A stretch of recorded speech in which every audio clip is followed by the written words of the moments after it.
I had first experienced UBELONG on the trip that Janice and I took to the Galapagos. And I loved that there, again, we were living up in the forests. I mean, we were really living with the local scientists, working with them. It was great. And as I retired and had this goal of traveling around the world and doing, using my experience in a way that might be beneficial in developing countries, I looked at a number of organizations. I wanted to go in depth, and I couldn't use my experience if I just went in as a fixer. So I knew I needed to be there for an extended period of time, and then I needed to understand the people in order to co-create solutions with them. I called Cedric. He suggested Cambodia, and I would not have thought of Cambodia. And I mean, my heart is in Cambodia now. And what UBELONG did really helped me get to that empathetic level, because I lived in a volunteer house, I was in a neighborhood,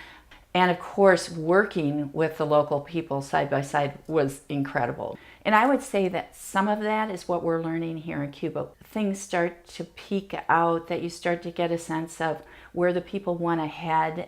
They've been through an incredible history, a lot like Cambodia. Our discussions with people, and in particular with a philosophy professor that I spent some time with, it's clear that the politics in Cuba is going to change, and there seems to be a recognition from higher up that this is going to change. There were really two parts of Cuba that we saw culturally.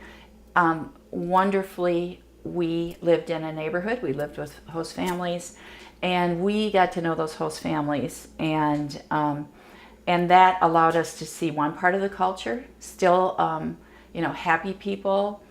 Then we saw the sort of painted version for the tourists. I love old Havana. I would just like to take that home with me. It's a beautiful city, incredible things, but you can really tell the catering to the tourism.